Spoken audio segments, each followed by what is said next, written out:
নমস্কার বন্ধুরা, গৌরীর কিচেনে সবাইকে স্বাগত। আজকে আমি ভেন্ডির আরেকটা নতুন রেসিপি শেয়ার করছি।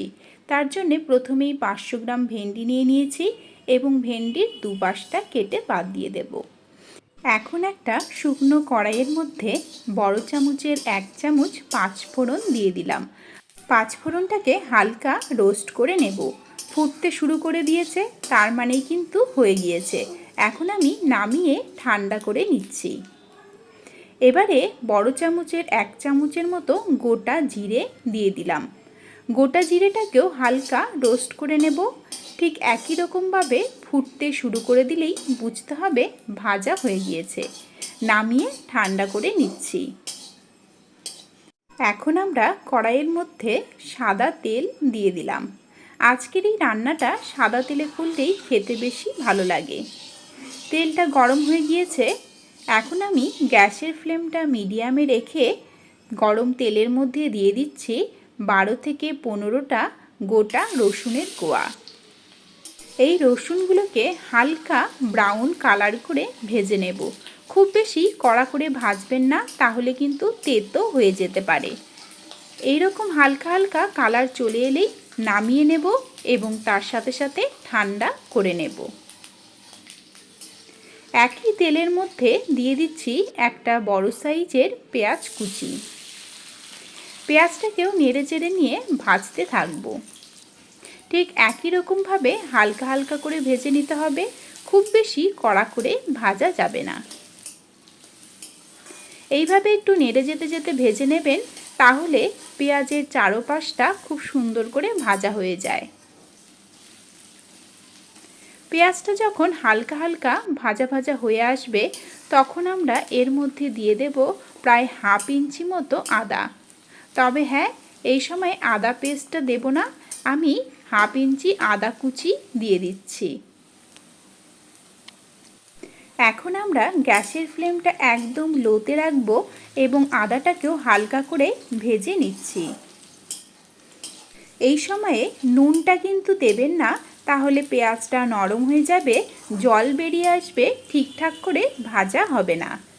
এবারে আমি এর মধ্যে দিয়ে দেব প্রায় 7 থেকে 8টার মতো গোটা কাজু, তার সাথে একটা টমেটো। এগুলোকেও হালকা করে পেঁয়াজের সাথেই নেড়েচেড়ে নিয়ে ভেজে নিচ্ছি।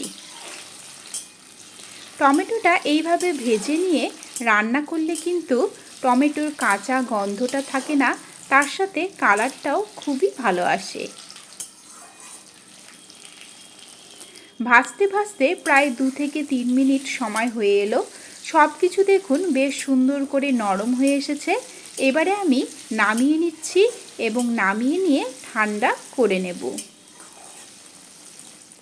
একই তেলের মধ্যে কেটে রাখা ভেন্ডিগুলো দিয়ে দেব।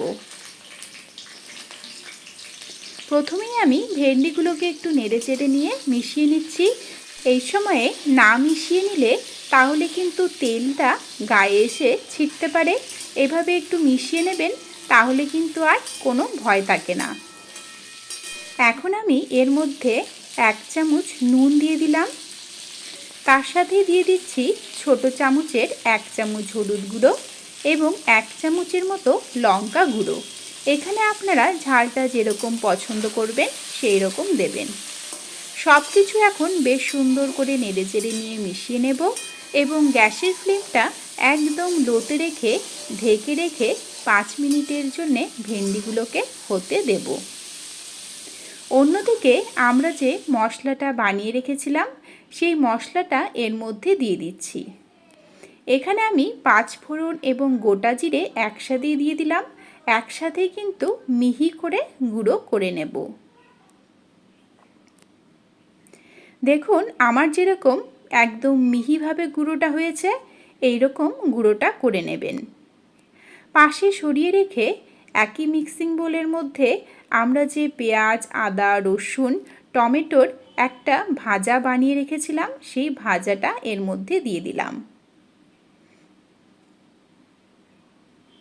প্রথমে আমি কোনো রকম জল ছাড়াই মিহি করে পেস্ট বানিয়ে নিচ্ছি। এখানে যদি আপনাদের জলের প্রয়োজন হয়, তবেই জলটা দেবেন, না হলে কিন্তু জল ছাড়াই পেস্টটা করে নিলে বেশি ভালো হয়। পাশে সরিয়ে রেখে অন্যদিকে দেখুন ভেন্ডিগুলো পুরোপুরি ভাজা ভাজা হয়ে এসেছে এবং কিন্তু সেদ্ধ হয়ে গিয়েছে।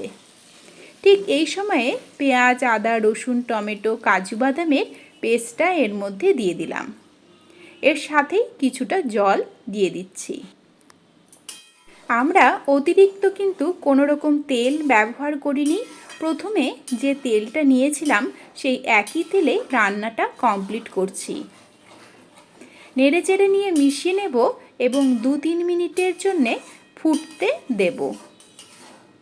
আর অবশ্যই এই সময়ে গ্যাসের ফ্লেমটা একদম লোতে রেখেই পুরো রান্নাটা কমপ্লিট করতে হবে, না হলে কিন্তু চট করেই লেগে যেতে পারে।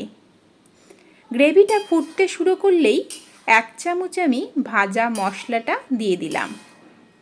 বেশ সুন্দর করে নেড়েচেড়ে নিয়ে মিশিয়ে নেব এবং আরও 1-2 মিনিটের জন্যে ফুটতে দেব। এইভাবে আস্তে আস্তে রান্নাটা করতে থাকলে ফ্লেভারটা কিন্তু বেশি ভালোভাবে মিশে যাবে এবং খেতে বেশি ভালো হবে। মেশানো হয়ে গিয়েছে। এখন 1-2 মিনিটের জন্যে রান্না করেই এর মধ্যে আমরা প্রায় 100 গ্রাম ফ্যাটানো টক দই দিয়ে দিচ্ছি।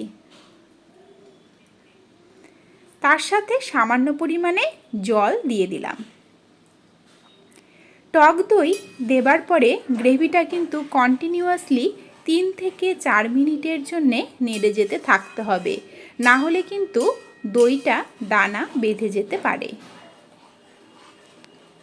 এইভাবে নেড়ে যেতে যেতে আমরা 3-4 মিনিট ধরে গ্রেভিটাকে কমপ্লিট করতে থাকব।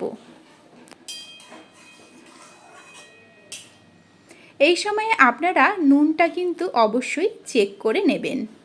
গ্রেভিটা দেখুন ফুটে উঠেছে। আমি বড় চামচের 1 চামচের মতো চিনি, তার সাথে ছোট চামচের 1 চামচের মতো গোলমরিচ গুঁড়ো দিয়ে দিলাম। এখন বেশ সুন্দর করে 1-2 মিনিট নেড়েচেড়ে নিয়ে মিশিয়ে নেব। ভেন্ডির এই গ্রেভিটা কিন্তু বেশ খানিকটা গাঢ় হয়ে এসেছে। ঠান্ডা হয়ে এলে আরও কিছুটা গাঢ় হয়ে আসবে। একদম কিন্তু কমপ্লিট হয়ে গেল আজকের এই ভেন্ডি রেসিপি।